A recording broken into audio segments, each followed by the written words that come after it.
दोस्तों स्वागत है आपका रेल अपडेट के एक और फ्रेश एपिसोड में। उम्मीद है आपको वीडियो काफी ज़्यादा पसंद आने वाली है। दोस्तों आज की वीडियो शुरू करते हैं, लेकिन हमारा जो पुराना पोल था उसको भी जानते हैं। तो पोल का क्वेश्चन ये था कि आपकी पहली प्रायोरिटी क्या रहेगी एसी चेयर कार ट्रेन के लिए। तो आपकी प्रायोरिटी वंदे भारत, मैंने पहले ही बताया था कि ऐसा ही होने वाला है। तो 59% लोग कहते हैं कि भाई हम तो वंदे भारत को प्रीफर करेंगे, और काफ़ी ज़्यादा मेजोरिटी शताब्दी को भी गई है। लगभग 26% लोग कहते हैं कि हम शताब्दी को प्रीफर करेंगे, यानी कि शताब्दी एक्सप्रेस ट्रेन की अभी भी वही वैल्यू मानी जाती है लोगों के अंदर जैसे वंदे भारत आई है, जाहिर से। लेकिन अगर ये भी है कि जिस रूट पर वंदे भारत चलती है उस रूट पर शताब्दी और वंदे भारत अगर दोनों का कॉम्बिनेशन हो तो मुझे पूरा यकीन है कि आप वंदे भारत को ही पहले प्रीफर करेंगे। लेकिन फिर भी शताब्दी को आज भी बहुत लोग प्रीफर करते हैं, और काफ़ी प्रीमियम ट्रेन है इंडियन रेलवेज की, और हमेशा पैक चलती है। तो फिलहाल दोस्तों आज का जो पोल है वो ये है कि जैसा कि अभी फिलहाल तो सभी ट्रेनें स्पेशल बनकर चल रही हैं, लेकिन आज से पहले जब ट्रेनें नॉर्मल चलती थी, लॉकडाउन से पहले की बात है ये, और उस समय ट्रेनें स्पेशल चलाई जाती थी, तो क्या आप उन स्पेशल ट्रेनों को प्रीफर करते थे? क्योंकि जाहिर सी बात है जब स्पेशल ट्रेनें चलती है वो थोड़ी सी महंगी होती हैं। तो क्या आपने कभी स्पेशल ट्रेन को प्रीफर किया है? और अगर आपने किया है तो पोल में बताना है, और बाकी कैसा एक्सपीरियंस रहा है कमेंट सेक्शन में बता सकते हैं। दोस्तों आज की जो वीडियो है वो शुरू कर लेते हैं, लेकिन उससे पहले मेरा नाम है पीयूष और आप देख रहे हैं the rail point YouTube channel. अगर आपने अभी तक चैनल को सब्सक्राइब नहीं किया है तो कर सकते हैं, क्योंकि आपको यहाँ पर इसी तरीके से डेली वीडियोस मिलती रहती हैं। अब बात कर लेते हैं आज की सबसे पहली अपडेट के बारे में, जो कि आती है नरकटियागंज रेलवे स्टेशन से लेकर। नरकटियागंज रेलवे स्टेशन पर 2 नए प्लेटफॉर्म का जो निर्माण है वो किया जा रहा है। तो ये जो 2 नए प्लेटफॉर्म हैं आपको जल्द ही पूरे होते हुए दिख जाएंगे। हालांकि इसकी क्या डेडलाइन है इसके बारे में तो खैर पता नहीं चल पाया है, लेकिन यहाँ पर डबलिंग वगैरह का भी जो काम है वो चल रहा है, जिसके चलते 2 और नए प्लेटफॉर्मों को बनाया जा रहा है। तो काफ़ी अच्छी बात यहाँ से सामने निकल कर आती है। दोस्तों नेक्स्ट अपडेट के बारे में बात करते हैं बेंगलुरु राजधानी एक्सप्रेस ट्रेन से लेकर। बेंगलुरु राजधानी एक्सप्रेस ट्रेन अपने रणपति, और आज की ये घटना है तो होता कुछ ऐसा है कि जो लोकोमोटिव है उसमें अचानक से जो आग है वो लग जाती है। ट्रेन निकल रही होती है नवडंगी रेलवे स्टेशन से, तो वहाँ से जब वो निकल रही होती है उस समय जो नज़र है वो पड़ती है। उसके बाद में उन्हें लगता है कि भाई जो लोकोमोटिव है उसमें से धुआं वगैरह वो निकल रहा है, तो ट्रेन को उसी समय पर रोका जाता है। और बाद में देखा जाता है कि लोकोमोटिव में आग सी लग गई थी, तो लोकोमोटिव को एकदम रोककर अलग कर दिया जाता है। बहुत एक छोटे से हिस्से में आग लगी ऐसा बताया जाता है, उसके बाद में लोकोमोटिव चेंज करके ट्रेन को आगे रवाना किया जाता है। तो एक काफ़ी बड़ा हादसा होने से बच गया है, जो कि काफ़ी अच्छी बात हम यहाँ पर कह सकते हैं। दोस्तों नेक्स्ट अपडेट के बारे में बात कर जाती है डेडिकेटेड फ्रेट कॉरिडोर को लेकर। जैसे कि अभी डेडिकेटेड फ्रेट कॉरिडोर का एक हिस्सा जो कि खुर्जा और भाऊपुर के बीच में है उसको इनॉग्रेट किया गया है। तो इसी तरीके से अभी आपको ख्वाजा न्यू ख्वाजा और डेहरी ऑन सोन के बीच में, न्यू ख्वाजा नहीं है ये, गंज ख्वाजा है, तो गंज ख्वाजा और डेहरी ऑन सोन के बीच में भी आपको इनॉग्रेशन होता हुआ दिख सकता है 6 जून को, या फिर जून के किसी भी वीक में ऐसा बताया जाता है। देखते हैं ऐसा होता है या नहीं होता, लेकिन आपको जून में हो सकता है ये भी जो स्ट्रेच है वो कंप्लीट बिल्कुल इनॉग्रेट देखने को मिल जाए। बाकी जो भी होगा वो तो मैं आपको आने वाले समय में बता ही दूंगा। दोस्तों नेक्स्ट अपडेट के बारे में बात करते हैं, आती है जयपुर से ही लेकर। जयपुर में एक गुड्स ट्रेन यार्ड में पहुंच जाती है विदाउट सिग्नल। ऐसी अपडेट निकल कर आती है कि भाई यहाँ पर एक जो गुड्स ट्रेन थी उसको आना था जयपुर में, लेकिन जयपुर यार्ड में आने से पहले उसको सिग्नल मिलना था, लेकिन सिग्नल नहीं दिया गया। उसके बावजूद भी जो लोकोमोटिव था, यानी कि जो लोको पायलट साहब थे, वो ट्रेन को ले जाते हैं और यार्ड में पहुंचा देते हैं। हालांकि यार्ड में उस समय उस ट्रैक पर, जिस ट्रैक पर ट्रेन जाती है, कोई ट्रेन नहीं खड़ी थी, अदरवाइज कोई भी बहुत बड़ा हादसा हो सकता था।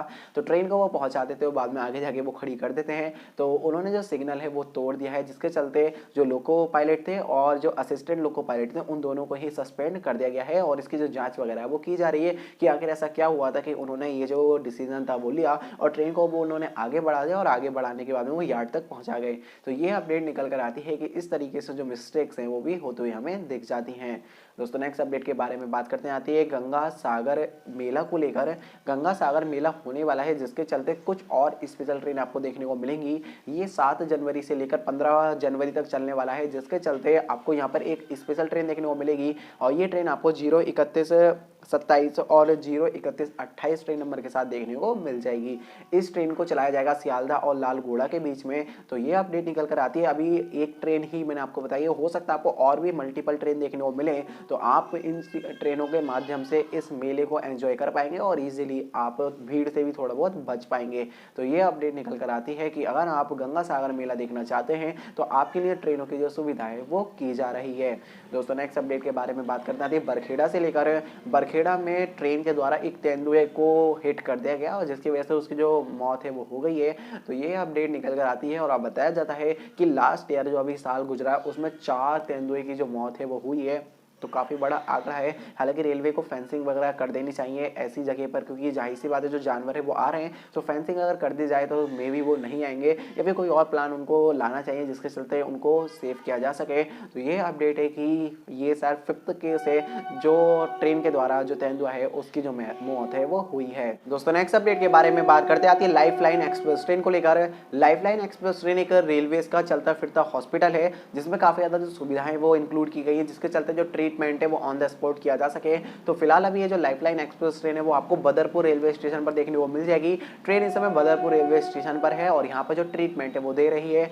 इसके द्वारा दिया जाने वाला जो ट्रीटमेंट है वो बिल्कुल फ्री ऑफ कॉस्ट होता है और रेलवे इसको इसलिए चलाता है जिसके चलते ऐसी जगह जहाँ पर जो चिकित्सा है इक्विपमेंट है या फिर मतलब ये जो हॉस्पिटल वगैरह वो वहाँ पर नहीं है और जो डॉक्टर्स हैं वो वहाँ पर अवेलेबल नहीं है और ये सबको पहुँचना बहुत ज़्यादा मुश्किल है। तो उसके चलते रेलवेज़ की एक कोशिश रहती है कि इस तरीके से जो हेल्प है वो की जा सके। तो अभी अगर आप बदरपुर से बिलोंग करते हैं या फिर उसके आसपास भी हैं तो आप इस लाइफलाइन एक्सप्रेस ट्रेन का जो फ़ायदा है वो ले सकते हैं। ये ट्रेन बदरपुर रेलवे स्टेशन पर खड़ी है और जो इलाज है वो कर रही है। दोस्तों नेक्स्ट अपडेट के बारे में बात करते हैं 050 से 30 जो कि पुणे और गोरखपुर के बीच में चलने वाली एक स्पेशल ट्रेन है। तो इस स्पेशल ट्रेन के साथ कुछ हुआ ऐसा कि ट्रेन की जो टाइमिंग है, अभी हम जानते हैं स्पेशल नंबर के साथ ट्रेनें चल रही है जिसके चलते जो टाइमिंग है वो कभी भी बदल रही है और आप अगर रिजर्वेशन कराते भी है तो आप देखेंगे जो अराइवल और डिपार्चर है वो टिकट पर नहीं आता है लिख कर, तो वो आपको खुद से ही चेक करना पड़ता है। तो उसके लिए अभी रेलवेज की मिस्टेक या फिर किसकी मिस्टेक है वो तो हमें खैर नहीं पता, लेकिन होता कुछ ऐसा है कि जो ट्रेन है उसका झांसी पर जो टाइम था जो उनको पता था यात्रियों को, लगभग 100 से ज़्यादा यात्रियों की जो ट्रेन है वो छूट गई है। तो उनको ये पता था कि ट्रेन आएगी 8:45 पर, लेकिन ट्रेन आ जाती है 7:45 पर और ट्रेन निकल जाती है 8 बजे। तो इस वजह से जो यात्री हैं उनकी जो ट्रेन है वो छूट गई है। हालांकि उन्होंने कंप्लेंट वगैरह काफ़ी कुछ किया लेकिन कुछ भी जो हल है वो नहीं निकला और जिनसे कंप्लेंट की उन्होंने कहा कि भाई जो IRCTC है उनकी गलती है कि आपको मैसेज के द्वारा नहीं बताया गया और जो IRCTC है उनसे कंप्लेंट की तो उन्होंने कोई भी जो उत्तर है वो नहीं दिया है। ऐसी जो अपडेट है वो निकल कर आती है। तो फिलहाल बस यही है कि अगर आप भी ट्रेन में यात्रा करने वाले हैं तो अपनी ट्रेन की टाइमिंग चेक करने के लिए जो NTES एप्लीकेशन है उस पर जाकर विजिट जरूर कर लेना, क्योंकि उस पर बिल्कुल एकदम सटीक और सही जानकारी है। अगर आप थर्ड पार्टी से करेंगे तो हो सकता है वहाँ पर आपको अपडेटेड ना मिले, जिसकी वजह से हो सकता है आपको जो परेशानी है वो भी आ जाए। दोस्तों नेक्स्ट अपडेट के बारे में बात करते हैं 08619 और 08620 ट्रेन को लेकर, जो कि रांची और दुमका के बीच में चलने वाली इंटरसिटी एक्सप्रेस ट्रेन है। तो ये ट्रेन फिर से चल चुकी है, मैंने आपको बताया था। लेकिन अच्छी बात यार ये है, लास्ट टाइम जब ये चलती थी तब ये डीजल लोगों के साथ चलती थी, लेकिन अब ये चली है तो ये आपको इलेक्ट्रिक लोकोमोटिव के साथ देखने को मिल जाएगी। तो इस ट्रेन को दोबारा से चला दिया गया है और अभी जो ट्रेन है वो आपको इलेक्ट्रिक लोकोमोटिव के साथ देखने को मिल जाएगी। दोस्तों नेक्स्ट अपडेट के बारे में बात करते हैं इंडियन रेलवेज में प्लेयर कोटा को लेकर। अभी जो स्टेट लेवल के प्लेयर हैं उनको जो छूट थी वो दी जाती थी, लेकिन अब ऐसा आपको आने वाले समय में नहीं देखने को मिलेगा क्योंकि रेलवेज ने ऐसा करना बंद कर दिया है। तो अखिल भारतीय जो करके एक खेल समिति है और इसी के चलते जो राष्ट्रीय स्तर पर खेलते हैं, राष्ट्रीय नहीं जो स्टेट यानी कि प्रदेश स्तर पर खिलाड़ी खेलते हैं, उनको अभी तक जो डिस्काउंट था वो टिकट में मिलता था, लेकिन अब ऐसा नहीं होगा क्योंकि इसके लिए रेलवेज ने मना कर दिया है। उसने कहा जो भी नेशनल लेवल के प्लेयर्स यानी कि जो राष्ट्रीय लेवल के खिलाड़ी हैं उनको ये जो छूट है वो दी जाएगी। तो ये अपडेट निकल कर आती है। अगर आप प्लेयर हैं तो आप इन बातों का ध्यान रख सकते हैं कि अब आपको जो डिस्काउंट मिलता था यानी कि जो हम कह सकते हैं एक किस्म से छूट मिलती थी वो आपको अब रेलवे टिकट में नहीं देखने को मिलेगी। ये आई थिंक लगभग 50% तक होती थी स्लीपर में और 75% तक आई थिंक सेकंड सीटिंग में होती थी, ऐसा कुछ सिस्टम था, लेकिन अभी आपको ये देखने को नहीं मिलेगी। तो ये अपडेट निकल कर आती है कि जो कोटा है वो खत्म किया गया है प्लेयर्स का। दोस्तों नेक्स्ट अपडेट के बारे में बात करते हैं आती है उज्जैन और कच्छा रेल सेक्शन से लेकर। यहाँ पर जो डबलिंग का काम था वो चल रहा था, तो यहाँ का जो डबलिंग का काम है वो पूरा हो गया है और यहाँ पर CRS के द्वारा इंस्पेक्शन भी किया है और उनके द्वारा CRS के द्वारा जो अप्रूव्ड है वो भी कर दिया गया है। तो अब आपको ये जो सेक्शन है वो फुल्ली तरीके से डबल देखने को मिल जाएगा, जो कि काफ़ी अच्छी बात है। काफ़ी समय से काम चल रहा है और अभी भी ये एक बीच का सेक्शन है, अभी बहुत लंबा काम है जो डबल होना है। तो ये अपडेट निकल कर आती है सेक्शन को लेकर के, यहाँ पर जो डबलिंग है वो पूरी हो गई है और डबलिंग के बाद में जो CRS इंस्पेक्शन है वो भी हो गया और जो अप्रूवल है वो भी मिल चुका है।